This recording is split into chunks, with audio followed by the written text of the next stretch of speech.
Nous sommes aujourd'hui donc mardi, on est le 25 hier et nous sommes arrivés d'Af Ain Dalet de Shabbat Ain Dalet.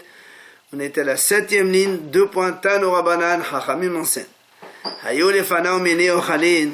Si quelqu'un il avait devant lui plusieurs aliments différents mélangés, bored veochel bored omeneach velo yivrod ve'em berer hayav hatat.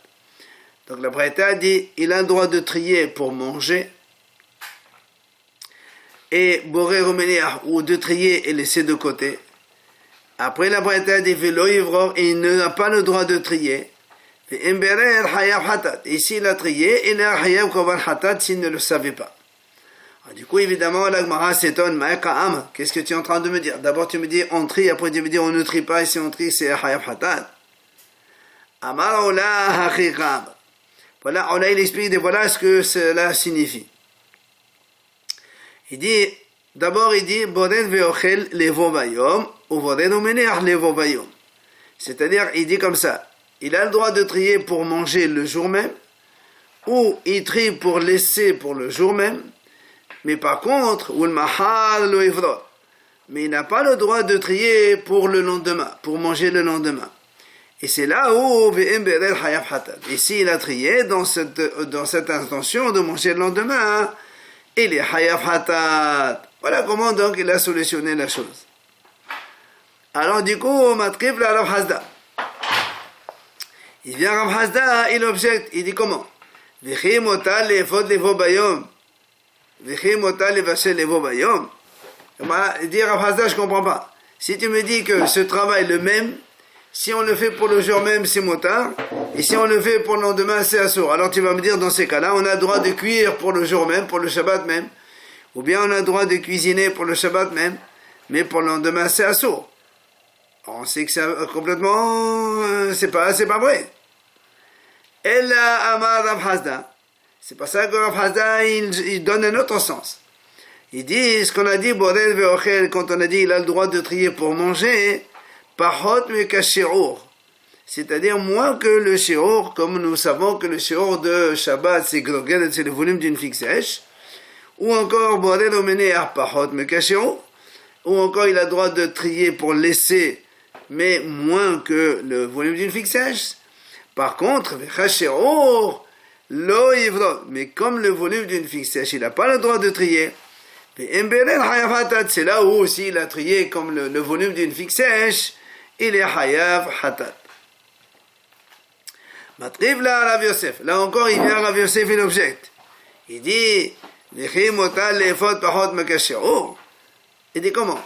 Est-ce que ça veut dire qu'on n'a pas le droit de trier, on a le droit de faire la cuisine moins que les shi'ur? Si je veux cuisiner deux ou trois pois chiches, alors tu vas me dire c'est moutarde parce qu'il n'y a pas le volume d'une figue sèche. C'est pour ça que Rav Yosef donne son autre interprétation. Ella amar Rav Yosef.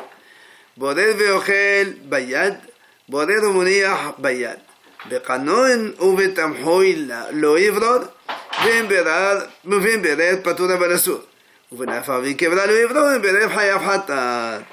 Bien Rav Yosef il donne enfin donc l'interprétation, il dit en vérité quand on a dit on a le droit de trier pour manger, c'est avec la main, quand il le fait il trie avec la main, ou encore ou même s'il veut trier pour laisser le jour même, donc c'est avec la main qu'il a le droit. Par contre, si maintenant il utilise un entonnoir ou une grosse assiette pour donc trier, là, il n'a pas le droit de trier. Et s'il l'a fait, c'est patur avalasso. C'est-à-dire, c'est pas hayav hatat parce que c'est pas vraiment l'équilibre pour trier, et c'est uniquement asso. Par contre, s'il utilise uvnafa ou vekvara, s'il utilise le tamis, donc benafa gvara, le petit tamis, le gros tamis, les deux c'est les deux types de tamis, là il n'a pas le droit de trier. S'il le fait avec un tamis, il est hayav hatat. Là encore il y a une objection, matriv la Rav Huna. Rav Huna il dit, je comprends pas, est-ce que mideh kanov et tamoy katani, est-ce que dans la Braïta il y a marqué qu'on utilise un entonnoir ou une assiette ou quoi que ce soit? Il n'y a rien marqué dans la Braïta. Alors tu ne me réponds pas à la question. C'est pour ça que Ella Amar Rav Hamnuna. Il vient Rav Hamnuna, il dit Bored ve'ochel, ochel metoch ha'pesolet. Bored u'meniach, ochel metoch ha'pesolet. Pesolet metoch, ochel Elohim. V'rovim ve'rer hayav hatat. Il vient Rav Hamnuna, il donne donc une solution. Il dit non. Quand on a dit on a le droit de trier pour manger, c'est quand on trie le bon du mauvais. C'est-à-dire tu sors ce qui est mangeable dans le mélange et tu laisses ce qui est dans les déchets. Ou encore, il a le droit de le trier pour laisser. Là aussi, seulement le bon quand tu tries le bon du mauvais. Tu tries le bon et tu laisses le mauvais, tu ne le touches pas. Par contre, mais si tu tries tu enlèves le mauvais dans ton assiette et tu laisses le bon, là, l'oivron, ça c'est assurd de faire. Ici, il l'a fait, c'est là où il est Hayav Hatat, comme tout travail de Shabbat, quand on fait involontaire, on est Hayav Hatat. Alors là aussi, Matriv la Abaye, Abaye l'objecte. Il dit, Midé, Ochel Metor Pesolot Ratani. Il dit, attends, je comprends pas. Mais même dans la Braïta, il n'y a pas marqué Ochel Pesolot, il n'y a pas marqué le bon et le mauvais, les déchets, pas déchets. Il y a marqué deux aliments différents, ou plusieurs, il y a marqué Mini Ochalin. Donc il n'y a pas marqué le déchet ou pas le déchet. Et là, Amal Abaye. C'est pour ça qu'Abaye vient lui aussi dans son interprétation. Il dit Bored ve'ochel le'eltar, ou bored ve'meniach le'eltar. Ou l'fo vayom lo yivro. Même na'asa kevre la'asa du hayav hatat. Donc Abaye dit comme ça. Voilà comment on peut expliquer notre braïta. Quand on a dit on a le droit de trier pour manger, c'est pour manger immédiatement. Ou encore, tu as le droit de trier pour laisser, mais laisser pour le repas qui suit immédiatement. Mais, ou le faux bayom, mais si quelqu'un y trie le matin pour l'après-midi par exemple, il n'a pas le droit. Et s'il a fait c'est comme si qu'il a fait un tri pour mettre dans un dépôt, et donc c'est un travail et pour lequel il est hayav hatat. Et là, Halagma dit, Amaro Arabanat Kameh de Rava, Hachamim ont dit cela devant Rava. Amaleo, il leur a dit, Chapel Amar Nahmani. Rava, il a dit, c'est bien. L'interprétation d'Abaye, elle est bonne. Nahmani, c'est Abaye. Viens maintenant, Halagma dit, Hayou lefana shni mini ochalin. Si maintenant il y avait devant lui deux types d'aliments.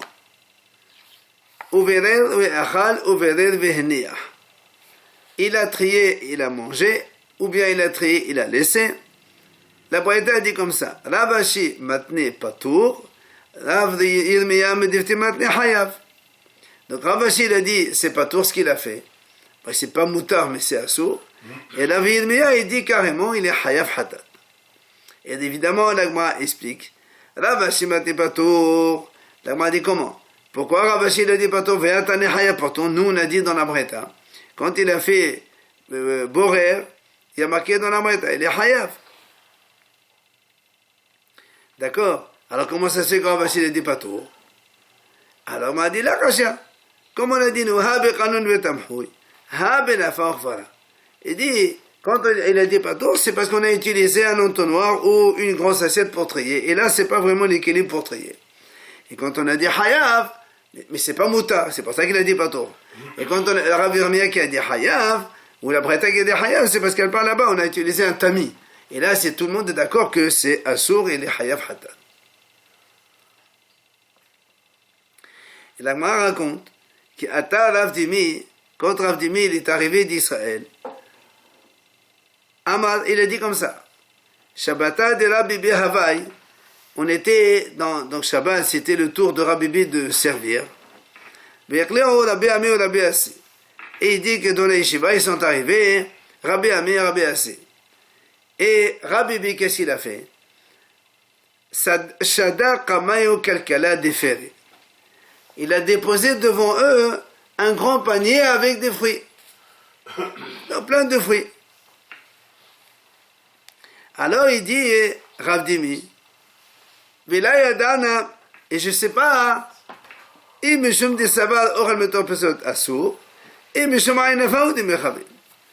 dit, je ne sais pas pourquoi, quand Rabbi Bi il a amené ce panier-là, est-ce qu'il a amené, parce qu'il a amené tout le panier, avec les feuilles, les fruits et la colle mélangés. Est-ce qu'il a fait ça parce qu'il ne voulait pas trier le bon du mauvais avant? Il pensait que c'était assourd, même là, le bon du mauvais, c'est pour ça qu'il n'a pas fait. Ou bien, au contraire, M. Ma'aynefa, il voulait avoir montré son bon œil, qui est le voilà, je vous donne tout, mangez ce que vous voulez. Et donc, je ne sais pas quelle était son intention. Hizkiya Amar, Hizkiya lui dit, Haboret Turmusim Metor Pisol Shelahen Hayab. Il dit comme ça, celui qui trie les lupins, Turmusim c'est les lupins, on a déjà vu plusieurs fois que les lupins, il faut les faire cuire 7 fois pour que ça soit bon à manger. Et donc, si quelqu'un il trie les lupins du déchet, de leur péssole et de l'enveloppe, parce qu'il y a la peau des lupins, quand on les fait cuire, on fait enlever la peau. Il est hayav quand même. Alors là, moi, a dit, je comprends pas. Lima kasabar hesra ormetor péssole tasso. Dit comment? Quand tu tries les lupins de leur enveloppe, le lupin c'est le bon, et l'enveloppe c'est le mauvais. Alors même trier le bon du mauvais, il pense que c'est assour hesria. Comment ça se fait qu'il a dit que c'est assour? Alors là, moi, répond, Shane turmusim. Il dit non, le cas des lupins il est différent. Pourquoi il est différent? Parce que comme on a dit, on le fait cuire 7 fois.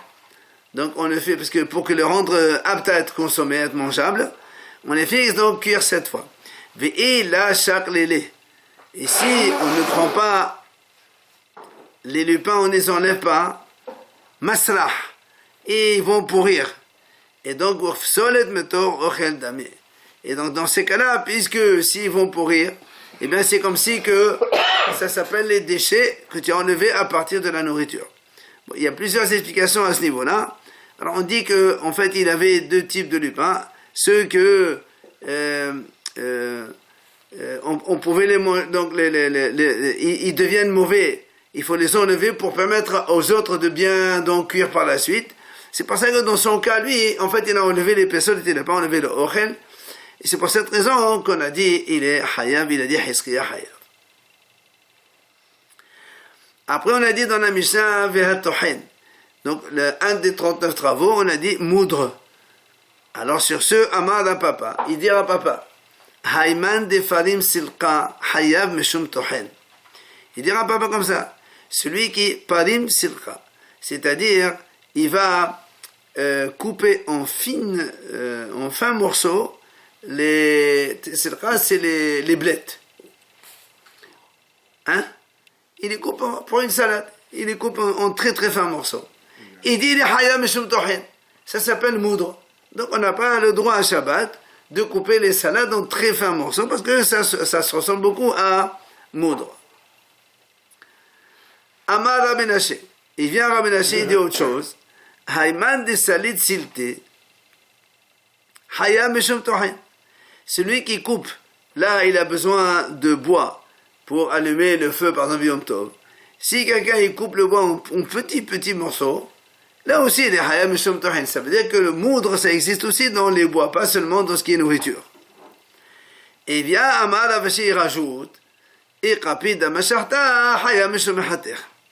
Si maintenant il est exigeant pour avoir des mesures tous les mêmes, petits carrés comme ça, il y a aussi l'interdiction de mehater, puisque dans couper, on sait qu'un des 39 travaux Shabbat, c'est couper quand on coupe à une mesure que l'on veut, donc mesure bien précise, ça s'appelle mehater. Après, on a dit dans la Mishnah, vehalash vehaofe, celui qui fait pétrir et celui qui fait cuire, donc enfourner dans un four. Alors sur ce, Amar à papa, Shavar Tana Didan Bishul Samamanim Dawa Bamishkan, Unachat Ofe. Alors papa il dit, je m'étonne, comment ça se fait que notre Tana, il a laissé tomber parce que nous on a dit, n'oublions pas, que les 39 travaux de Shabbat sont issus de tout ce qui a été fait pour la confection du Mishkan. Or, pour le Mishkan, on devait faire cuire des encens pour teindre les tentures et tout ça et tout ça. Et jusqu'à présent, il a dit à papa, on a parlé donc de, quand on a dit moudre, quand on a dit moissonner, tout ça, trier, tamiser, tout ça. Effectivement, on peut les utiliser dans les samamanim, c'est-à-dire dans les encens. Mais après, il Il n'y a pas pétrir dans les encens. Il n'y a pas enfourner. Il y a plutôt bichoul. C'est-à-dire, en général, on met des encens dans une casserole, et on met de l'eau, et on fait cuire. Alors, comment ça se fait? Du coup, le Tana, il a laissé tomber la cuisson, qui est la suite logique, donc, des encens. Il est allé vers, donc, enfourner du pain. Alors, l'Agma dit, Tana didan, c'est de là des patnakat. Il dit, en vérité, non. Notre Tana, il a voulu prendre plutôt l'ordre, donc, comment on arrive à cuire et à produire du pain. Depuis, donc, semer le blé, labourer, vanner, etc., etc. Et c'est pour ça qu'il a terminé par pétrir et enfourner. Amar Ravaha Balab Ravira. Il vient Ravaha Balab Ravira, il dit, Haïman de Shada Sikata la Tona Hayab Meshum Mevashet. Celui qui jette une brindille de bois dans le four, dans un four qui est donc Shabbat, il est allumé, tu jettes là-bas une brindille, Hayab Meshum Mevashet. Donc il est Hayab comme si qu'il a fait cuire. Alors l'Agma a dit, Pshita, c'est évident, qu'est-ce que tu m'apprends ici? Alors on m'a dit non. Maodetema, c'est pas évident. Pourquoi? J'aurais pu penser les shadows des manas comme j'aurais pu penser que ce monsieur, il voulait plutôt renforcer le bois, le keli. Et donc, il n'y a pas de bichou là-dedans. Alors il dit non, kamash malan. Il dit mais parafé ve'adal kamit. D'abord, le bois, quand on le met dans le four, il ramollit un petit peu, et après il s'endurcit. Quand il ramollit, c'est là que ça s'appelle la cuisson. C'est pour ça qu'il dit, il est hayab, meshum, mevashel aussi. Amar Rabba Baravona. Il dit Rabba Baravona aussi. Hayman de atah kufra. Celui qui fait bouillir, donc, kufra. Kufra, c'est comme le goudron. Il a aussi dit, hayab, meshum, mevashel. C'est donc, il y a hayouf de cuisson. Là aussi, il m'a dit pshit, hein. Mais c'est évident, qu'est-ce que tu m'apprends? Il dit non. Comme on a dit tout à l'heure, parce que peut-être que maintenant le goudron, quand on l'a fait cuire, après il va refroidir, il va durcir.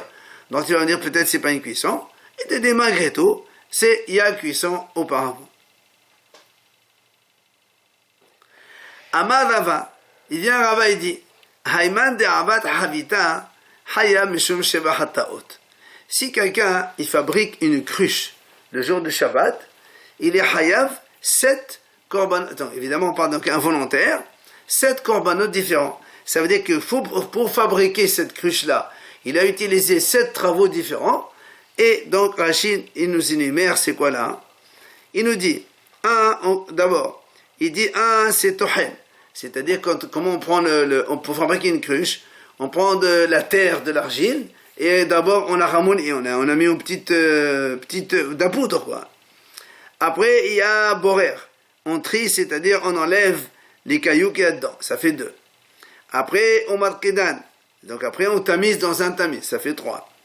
Après, il y a megabel. C'est-à-dire, donc, on mélange avec de l'eau pour faire donc de l'argile pour faire la cruche. Donc, ça fait pétrir. Ça fait 3. Après, on met madère. Après, on lisse pour que ça soit bien beau. Après, donc ça fait 4. Après, on m'avait donc on allume le feu, ça fait 5. On rentre le feu, ça fait 6. Et on rentre le four, donc la cruche dans le four pour donc durcir, ça fait 7. Donc, on a fait 7 travaux différents pour parvenir à cette cruche-là. Et donc, c'est ce qui fait qu'on est hayav 7 hataot. Maintenant, il continue à bailler, il dit, Rava, pardon, il dit, Tanora. Si quelqu'un, il fabrique un four le jour du Shabbat, Hayav, Meshum Shmone Hataot. Il dit, il y a Shmone Hataot, oui, 8 comme un Hatat. Pourquoi il dit, tout ce qu'on a vu pour la cruche, c'est exactement la même chose. Et en plus, il dit, pour le four, quand il a été donc, on l'a sorti du four, donc il est devenu un vrai four. Alors après, on l'enduit aussi avec de l'argile, ce qui fait qu'il y a aussi donc un korban hatat supplémentaire. Hein? il a dit ici, donc quand on rajoute c'est ce qu'on appelle Makim et Fatish, c'est-à-dire tu termines le travail du four. Voilà, dernier coup de marteau. Amal Abaye, il vient Abaye nous dit aussi autre chose. Hayman de Avat Halata. Si quelqu'un il fabrique ce qu'on appelle une kaferet, c'est-à-dire comme les ruches d'abeilles, vous savez, une sorte de. Avec des roseaux on le fait. Hein? Voilà, un panier au osier. Alors il dit à Abaye, Hayav Ahat Erse Hataot. Il y a ici 11 travaux différents et donc il y a 11 korbanot différents. Alors il dit c'est quoi? C'est d'abord couper le bois, kotser. Après, en même temps quand on coupe le bois, rappelez-vous hier on a dit que quand on coupe des branches, en même temps ça fait pousser la branche qu'il y a là-bas, puisque quand on coupe, on permet à la branche de pousser plus, donc ça fait aussi planter. Après il y a Mehamer, on ramasse les bois. Après on trie les réseaux qui sont bons pour permettre à construire cette ruche-là. Après, on lisse les roseaux pour que ça soit bien droit. Après, on les coupe en petits morceaux, enfin, tohen. Après, on les coupe à la mesure que l'on veut. Après, on les fait coudre ensemble. Alors, il y a ici, comme on a vu hier, messer, oreg, tout ça, c'est enfilage des fils. Et enfin, makim befatish, le dernier, quand on a égalisé pour faire tous les roseaux en même temps. Maintenant, il rajoute les fumées. Ici, en plus, on lui fait une bordure et on fait coudre la bordure au-dessus. Alors, dans ces cas-là, on rajoute encore 2. Ça fait 13 supplémentaires. Donc, 2 supplémentaires.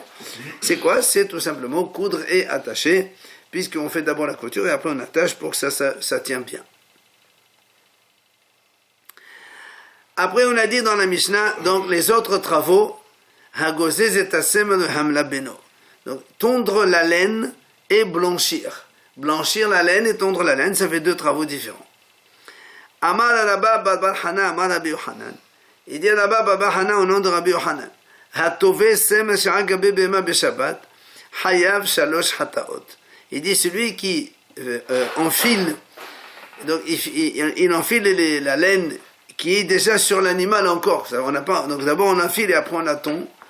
Il y a 3 korban hatat. Quoi? Ahad meshum gozez, ve'ahad meshum menapetz, ve'ahad meshum tove. Un c'est tondre, l'autre c'est démêler, et le troisième c'est donc enfiler, tevouille, c'est ça. Alors via Rav Kahana amar, ender gzeza bechar ve'ender menapetz bechar ve'ender tevouille bechar. Rav Kahana dit non, c'est pas la façon de faire. Il n'est pas du tout hayav. Pourquoi? Parce que quand on fait démêler et tisser tout ça, c'est d'abord on tond la laine en premier. Mais quand tu le fais sur l'animal et après tu le tonds, ça s'appelle, c'est pas comme ça la façon de faire. Et donc il n'y a pas de hayouf. Alors là, il m'a dit comment? Vela, comment tu me dis que c'est pas la façon de faire? Pourtant, nous, on a enseigné au nom de Rabbi Nehemia. Il y a marqué Château ba'ezim, vetavo ba'ezim. Alma tavia gabe bema shma tavia. Il dit parce que nous on a vu que dans le Mishkan, la Torah elle dit que les femmes d'Israël, c'est marqué dans le pasuk Tavu et Ta'ezim, c'est-à-dire dans les chefs même ils faisaient tisser le fil. Donc tu vois ça se fait. Alors il dit non, là-bas Chokhma et Terachani. Là-bas c'est une intelligence un peu particulière de ces femmes-là de l'époque qui savaient faire ça. Mais en général, c'est pas dans l'ordre des choses. D'abord on tond la laine et après on travaille donc la laine. Donc c'est pour ça si on le fait alors que la laine elle est encore sur l'animal, dire Rav Kahana c'est pas du tout la façon habituelle et donc il n'y a pas hayuf hatat. Tanu Rabbanan Hachamim enseigne Hatolesh et hakanaf ve'hakotmo ve'hamorto hayav shalosh hatat. Il dit Hachamim enseigne comme ça, celui qui arrache une plume, d'accord, une plume d'une poule ou un poulet ou un oiseau n'importe lequel. Après, vers côte-mort, il coupe l'extrémité qui est encore très souple. Et après, vers morteau. Et après, il arrache les 2 bordures de poils.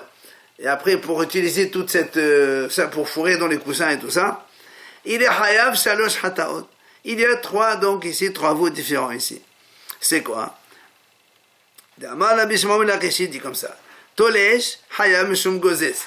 Quand on enlève les plumes, c'est la même chose que tondre, c'est la même chose qu'enlever les poils. Kotem. Après, quand on coupe le bout qui est encore souple et qu'on peut mettre dans les coussins, Haya Meshome Hater. Évidemment, parce qu'on coupe à un bon endroit, parce que si il y a la tige, elle est dure, on ne la met pas dans les coussins. Donc tu coupes à un endroit, c'est Mehater.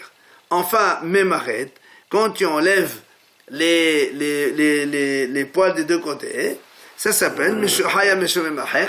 Si c'est bien comme si on lisse donc la plume. Après, on a dit dans la Mishnah, Hakosher vehamatir. Celui qui noue, donc qui fait des nœuds, vehamatir, et celui qui dénoue, qui donc détache les nœuds. Alors, vient l'Agma poser une question. Il dit, puisqu'on a dit que les 39 travaux ils viennent du Mishkan, Kshiraba Mishkan, où c'est qu'on a vu dans le Mishkan qu'on faisait des nœuds? Amar Rava, il vient Rava, il répond, il dit, Sheken Koshem Beitedot Ohalim.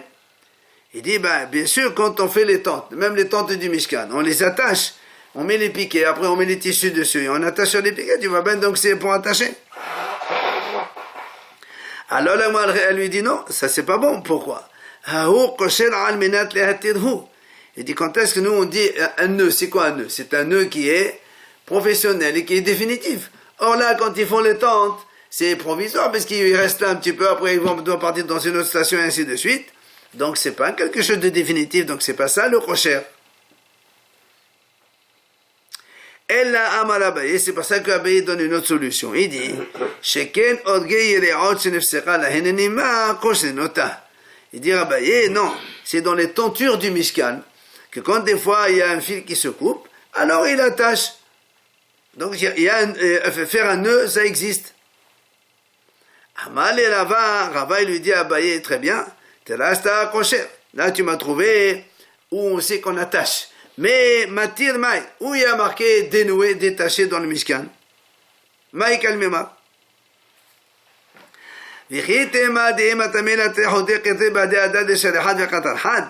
Si maintenant tu me dis que peut-être qu'ils se sont déchirés à deux endroits, et il a fait un double nœud dessus. Et après, parce que les fils du Mishkan pour tisser les tentures, c'est des fils qui étaient multipliés par 6. Parce qu'il y a le Agma, Trel, le Agama, tout l'Archani et tout, c'est des gros fils. Et quand tu fais des nœuds, après ça fait des grosses bosses. C'est pas joli pour les tentures. Et si tu me dis quand il y a deux comme ça, tu détaches un et tu attaches un. Alors tu dis,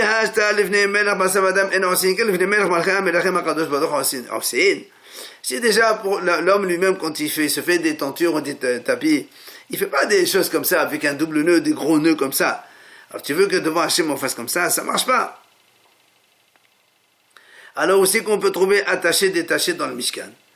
Ella amar Rava, ve'tema Rabbi Ilai, sheken tzadeh hilazon, kosh zenomaterin. Rava il a dit tout simplement, comme on avait besoin de pêcher le hilazon, ce fameux animal de mer, c'est comme une sorte d'escargot qui est dans la mer, et qu'on a besoin donc de le pêcher. Et pour le pêcher, il fallait faire des filets pour entrer dans l'eau et il fallait teindre les tentures et tout ça dans le Mishkan. Et là-bas, pour fabriquer des filets, on a besoin de nouer, détacher, donc il y a les deux travaux de attacher, détacher dans cela. Après, on a dit Ve'atofer shetet firot. On a dit aussi celui qui coud dans le Mishkan, coudre, il faut qu'il fasse 2 coutures, donc il enfile l'aiguille 2 fois. Là aussi, l'Agma a dit Ve'ala kaima. Comment tu dis que ça c'est un travail? Quand tu prends une aiguille, tu fais 1, 2 trous et tu lâches, ça tient pas la couture. Et alors comment tu dis que c'est ça coudre? Amar Rabba Bavahana Malbeohan Vehu Shiksharan. Mais il dit non, à condition qu'il les a noués. C'est-à-dire que tu fais 1, 2, et après tu attaches, évidemment, après ça tient. Après, on a dit dans la Mishkan aussi, puisqu'on a dit celui qui coud, et après celui qui déchire la couture.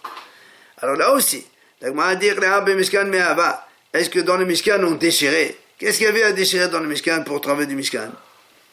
Alors l'Agma répond, Rabba Belabé Zela de Amne Travail, ou Sheken Yerea Shnafal Badana Korain Bautofdenuta.